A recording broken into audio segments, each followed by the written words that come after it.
the AEW ratings are down is the violence that comes along with it. Jon Moxley lost to Darby Allin in this I Quit match. And yes, we had outside interference from the Death Riders. And yes, we had outside interference in the return of Sting to even the odds. There was one point where Jon Moxley used a skew to try to pry up Darby Allin's fingernail for whatever reason. You also then had one of the, I think it's hands down the most ridiculous spot I've ever seen in a pro wrestling match, where Jon Moxley and the Death Riders brought in an aquarium, filled it with water, and proceeded to try to drown Darby Allin into submission. What are we doing? What are we doing? This is pro wrestling. We all know, it's 2025. We all know it's predetermined, right? The art of trying not to hurt your opponent should still be there. Just absolutely ridiculous. I thought it was very interesting. No Jim Ross on this show. No Bryan Danielson on this show. Very interesting. But they got to clean that up. There's no spot in wrestling for this type of violence, in my opinion. Hangman Adam Page put the AEW World Heavyweight Championship on the line against Samoa Joe, yet it exposes a bigger issue that AEW has, and one that I think needs to be addressed, and that's what I'm going to do as we cover AEW WrestleDream 2025. It's a big problem that AEW has, and I think it needs to be addressed. Hangman Adam Page put the World Heavyweight Championship on the line against Samoa Joe. This was the co-main event of the evening. It was a great match. You knew it was going to be a great match going into it, and that's exactly what happened. But it also shows a very flaw in the system of AEW. AEW, for the second straight pay-per-view main event, has told us that Hangman Adam Page as the world champion is not credible enough to headline an AEW pay-per-view event. Okay? This is another instance that tells you that Jon Moxley is the most important person in AEW with or without the championship. Hangman Page is a background character despite being world heavyweight champion. He's someone who is not even booked that well as champion.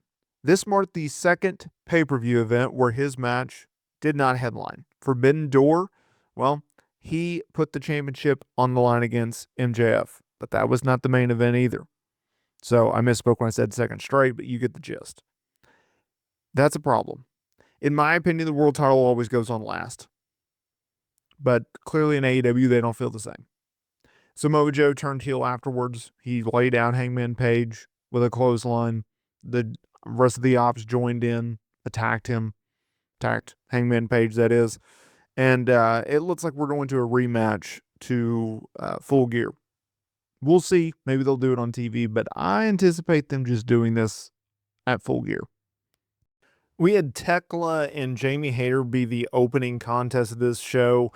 I wasn't into it. I did not care about the background of the story, and it seemed really like the fans in attendance didn't care either. This was a grudge match, but we kind of just move on with it. Jamie Hayter won, by the way, if anyone actually cares, because, well, AEW didn't really make any of us care, but whatever.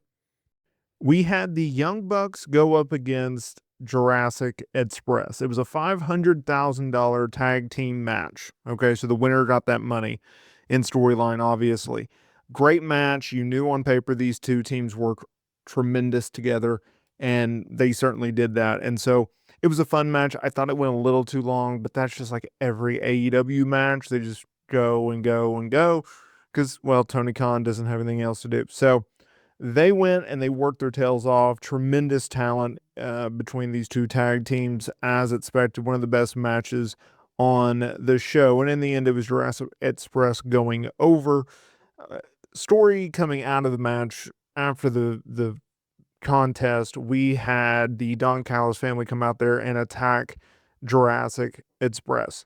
And the Young Bucks kind of thought about coming in there and saving it, but then just walked away. And then Kenny Omega came out and tried to talk him into some sense, and he failed miserably. So He went in there, Jurassic Express magically, fired back up and cleared the house of the Non-Cows family. We had the Hurt Syndicate going up against Ricochet, Bishop Khan, and Toa Leona. It was a fine match. It was a Tornado Tag Team match, or Tornado Trios match. Number one contenders, Hurt Syndicate. Here's the problem. Hurt Syndicate are over like Rover, okay? That's a good thing. The bad news is AEW tried to make the Demand, which was the heels in the situation, into a credible group, and the creative just did not stick to this whatsoever. You beat them, they don't come across as serious, they're not over. Ricochet is dying a slow death in AEW. It's just not good. But hey, the Hurt Syndicate, they're over, and AEW keeps doing what they do with Hurt Syndicate. So at least you have that, and maybe they'll go and win the trios titles. Probably so. We had Kyle Fletcher and Mark Briscoe for the TNT title, and any single time that these two guys step into the squared circle, they put on an absolute banger, and they did so here. It was a little bit slower paced, but I would say midway and beyond, they absolutely crushed it. Just great chemistry, back and forth action, just going after it. Just tremendous. And Kyle Fletcher, he really, after the Will Ospreay feud, him shaving his head and everything like that, I think if he didn't shave his head, I don't think he would have the same devilish, heelish look that he does now.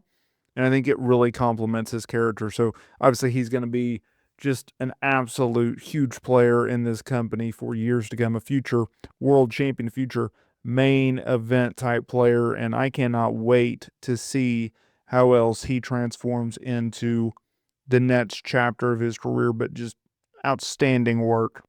Chris Statlander put the AEW Women's World Championship on the line against Toni Storm in a rematch from All Out. Of course, that was a fatal four-way match, but still, Timeless Toni Storm trying to recapture the championship, and no one expected Timeless Toni Storm to recapture this championship. No one expected Chris Statlander to win this championship, to the point where it was so dead at the beginning of the match, they cut off the heat for Chris midway through, and Tony just started like firing like forearm shots, and they just went back and forth, back and forth, back and forth. So, kudos to both of those talents for realizing this is not working. We got to do something else. We got to change something else, and that's exactly what they did. And so they pivoted, but I don't think there was many, there wasn't a lot of heat because there wasn't a lot of realistic near falls for Chris Statlander to lose, right? Anytime Timeless Toni Storm went for a cover, no one bought into it. And anytime you have a situation where there's a talent that does not get reactions from the crowd when they do pin attempts, it's lackluster. And that's what kind of this match was. But it was a good match. I was looking forward to it going into it. But, just a tough booking situation for both ladies. Mercedes Moné held a TBS Championship Open Challenge to any champion in the world. And they got interim ROH Women's World TV Champion Mina Shirakawa. Did they need to do a mystery for this match? No. Could they have just announced it on paper? Yes. Mina is over with this audience. She's a great wrestler, and she's got a ton of personality. You didn't need to do a mystery angle, but they did anyway. Now, here's where things get interesting. So Mercedes Moné, she goes over, she retains the title. I know, shocker. However, there was a moment where after the match, Chris Statlander, our AEW Women's World Champion, comes out. Now, previously, after Chris had retained the championship over Toni Storm, Mercedes Moné cut her celebration short and told her to get out of the ring. So Chris Statlander laid her out as a result. Okay? I don't know if we're going towards a Chris Statlander Mercedes Moné match right now, or if this was just a one-time, one-off angle. but I'm curious, and we'll see what they end up doing.